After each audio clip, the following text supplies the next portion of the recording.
Les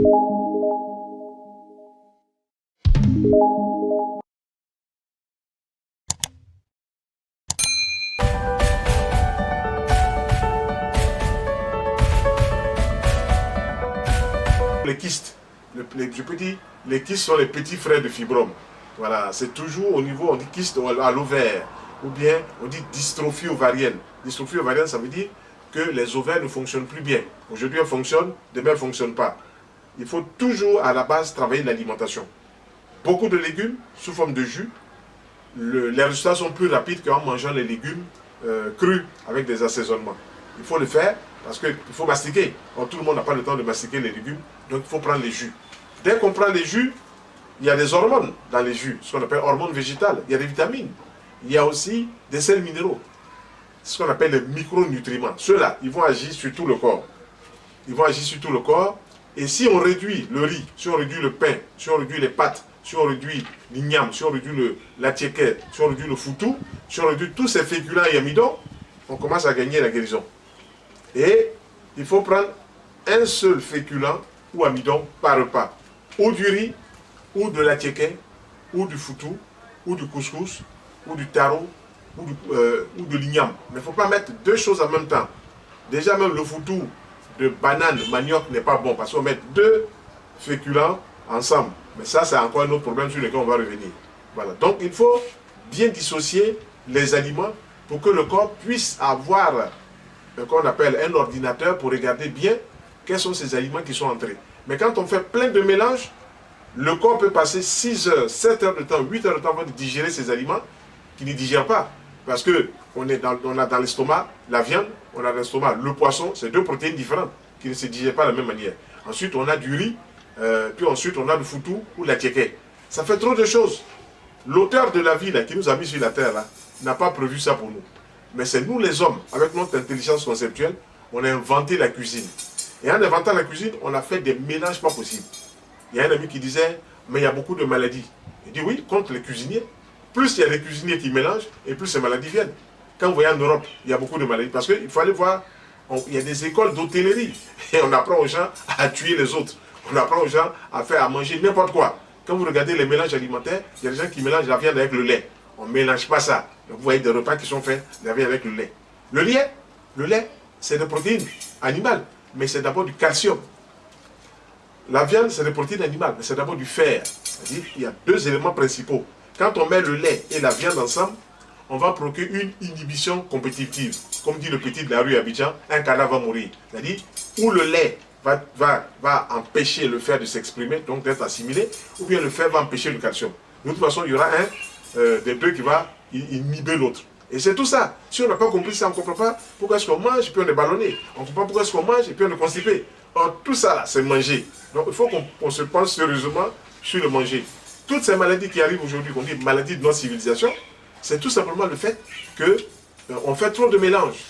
Il y a 30 ans en arrière, on n'avait pas toutes ces maladies. Mais aujourd'hui, on fait tellement de mélanges le matin, au petit déjeuner, à midi et le soir, qu'on se retrouve face à une équation à 50 inconnus. Et évidemment, la médecine des hôpitaux a tout à fait la latitude de faire des opérations parce que la médecine des hôpitaux n'a pas cerné ce problème de manière globale. La médecine des hôpitaux voit le fibrome, elle dit on peut enlever le fibrome. Ou bien c'est tout petit, on dit bon, on va donner quelques petits médicaments pour essayer de fondre cela. Mais quand c'est la tête d'un homme, quand ça commence à prendre une tête, c'est pas évident, la médecine va enlever cela. Et elle a tout à fait raison. Pour arriver à ne pas tomber dans ces fibromes, il faut tous les jours manger des fruits, ou peut-être presque tous les jours manger des fruits au petit déjeuner. Et il faut pouvoir trouver des séquences. Dans le mois, là, il faut trouver 3 jours par semaine où on ne mange que des fruits et des légumes, ce qu'on appelle les journées vertes. Chaque semaine, vous choisissez 3 jours.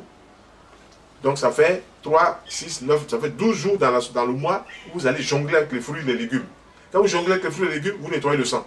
Quand vous nettoyez le sang, l'organisme n'a pas le temps de stocker les impuretés. Il va les évacuer. Et c'est comme ça que, naturellement, avec l'alimentation, on va commencer à résorber le fibrome. Maintenant, il faudra faire des applications d'argile. Trouver de l'argile dans une maison de produits naturels, trouver de l'argile dans notre magasin, par exemple ici, à Abidjan Cocody, trouver de l'argile même dans la nature. Cette argile-là, il faut le mélanger à l'état cru, avec de l'eau tiède, et puis appliquer sur le ventre. Quand vous répétez cette application 2 heures par jour, ou 2 heures tous les 3 jours, ou 2 heures tous les 2 jours, vous avez une aide que l'argile apporte au corps. On dit l'argile absorbe. Donc l'argile va récupérer quelques éléments. Et puis on dit l'argile fixe, va absorber avec un D. Si l'argile travaille dans ce sens-là, pendant qu'on fait le schéma alimentaire assez restrictif et qu'on porte cela, on peut introduire des plantes. Les plantes, il y a des plantes comme la brousse à Pasteur, vous trouvez ça dans toutes les pharmacies spécialisées. Il y a des plantes comme l'alchimie, il y a des plantes comme l'absinthe, il y a des plantes comme l'angélique, il y a des plantes comme l'achillée millefeuille. Il y a plein de plantes. C'est à nous de voir, est-ce qu'on est vraiment prêt pour travailler dans le sens que veut la nature. Si ces plantes-là poussent sur la terre, c'est bien parce que l'auteur de la vie nous aime et qu'il veut nous apporter une aide, puisque nous avons tous déraillé. Nous avons tous déraillé, c'est-à-dire nous avons quitté les rails où on doit aller de manière bonne, on est passé complètement à côté. Voilà. Et donc, comme dirait le religieux, nous avons tous péché, c'est-à-dire nous avons raté notre cible. Donc, au lieu de faire comme ci, on fait comme ça. Donc, quand le fibrome arrive, la médecine des hôpitaux fait une échographie, voit qu'il y a un fibrome, elle a tout à fait raison de faire des opérations parce que la médecine des hôpitaux ne voit pas le lien qui est entre biologie et pathologie. Elle ne voit pas le lien qui est entre manger et puis faire des maladies. Or, aujourd'hui, à la lumière des données de la biologie moléculaire et de la génétique, on sait que manger là, ça rend malade. Maintenant, il faut avoir les clés. Les clés, c'est ce que nous proposons. Nous proposons de manger assez sainement. Voilà. Et d'éviter trop de friture. Trop de friture, ça fatigue le foie. On dit infertilité. Les gens ont posé la question de l'infertilité. Oui, infertilité parce que la femme ne peut pas procréer. Mais attention, pour faire un bébé, il faut être deux. Il y a la femme et puis il y a l'homme. On a vu des femmes ici qui sont venues, qui ont des règles qui coulent bien, qui ont une bonne glaire cervicale et tout ça. Mais leur homme était en hypospermie, c'est-à-dire il était oligo. Il y en a très peu. Or, on dit la normale c'est 25 jusqu'à 200 millions. Mais si le monsieur est à 22 millions, il est près de la normale, mais il n'est pas dans la normale. Donc il est en oligospermie modérée. Donc il n'y en a pas beaucoup. Il y a le fleuve, mais les poissons ne sont pas beaucoup.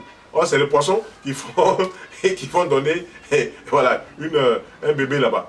Donc, le monsieur qui est en hypo ou qui est en oligospermie, oligo veut dire petit en grec, lui, quand il va avoir des rapports avec sa femme est prête à recevoir la semence. Sperma en grec veut dire la semence.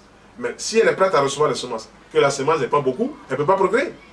Alors que toutes les conditions sont réunies, elle a la glaire cervicale, qui est cette matière glaireuse que les femmes voient au moment, peut-être 1 ou 2 semaines avant l'approche des règles. Cette matière-là est faite pour happer, pour récupérer les spermatozoïdes.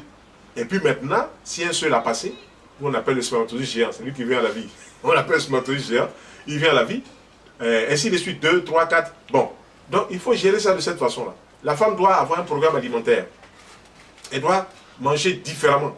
Suffisamment de fruits et de légumes pour avoir des hormones végétales. Et quand elle va manger des légumes, il faut qu'elle mette des huiles de bonne qualité, olives, tournesol, colza, sésame. D'abord, et puis maintenant qu'elle prenne des huiles spécialisées. L'huile d'onagre. Il faut qu'elle prenne l'huile d'onagre et puis qu'elle prenne l'huile au germe de blé. Je ne dis pas l'huile de germe de blé parce que le germe de blé n'a pas d'huile. On prend le germe de blé sec, on va mettre dans de l'huile d'olive ou de l'huile de tournesol ou de l'huile de colza. C'est celui l'excipient. Et au bout de 15 jours, en réunion, on aura une huile qui aura récupéré toute la vitamine E du germe de blé. En ce moment-là, la personne pourra prendre 2 petites cuillères ou 3 petites cuillères par jour. Tout cela fait remonter rapidement la fertilité. Ensuite, tous les midis et tous les soirs, un jus de légumes. Oignons, carottes, tomates, concombres, persil, choux, céleri. Tous les bons légumes là, il faut les prendre, les boire en jus. Et puis maintenant, sur l'assiette de riz ou de pain, mettre ces huiles d'olive là. Si on ne fait pas une assiette de crudité avec de l'huile, on le fait comme ça en jus. Et il y a des produits de la ruche des abeilles qui font aussi monter rapidement la fertilité des oestrogènes. Il y a la gelée royale. Pourquoi on dit gelée royale? L'abeille femelle est la seule qui va consommer cette bouillie que les abeilles ouvrières vont récupérer dans la nature. Et quand les abeilles ouvrières vont récupérer dans la nature, pendant 2 ou 3 jours, elles vont consommer aussi. Après, cette bouillie-là est spécifique à la reine. Ils ont dit gelée royale. Et quand la reine va prendre cette bouillie-là, elle va produire 2000 œufs par jour pendant 5 ans. C'est la seule qui vit dans la ruche là 5 ans. Toutes les autres abeilles ouvrières, tous les 45 jours meurent. Elles sont remplacées. Comme tous les jours, il y a 2000 œufs. Donc la pérennité est assurée pendant au moins 5 ans. Bref, pour dire que ce sont tous ces produits-là, la gelée royale, le pollen, vous trouvez ça dans les pharmacies spécialisées ou bien dans les maisons de produits naturels, produits diététiques, et la posologie est expliquée. Si vous prenez cela, que vous suivez le programme alimentaire, vous êtes assuré de faire un bon bébé. Mais je dis toujours, pour faire un bébé, il faut être 2. Si vous êtes bien réglé, il faut que votre partenaire ait aussi de bons spermatozoïdes. Donc lui aussi pourra prendre l'huile de germe de blé, lui aussi pourra prendre la gelée royale, lui aussi pourra prendre le pollen, ce sont les produits de la ruche des abeilles. Il pourra prendre cela, ça va donner plus d'hormones à son sperme, plus de qualité, et puis en ce moment-là, s'il était en oligo, s'il était très peu, il va commencer à remonter.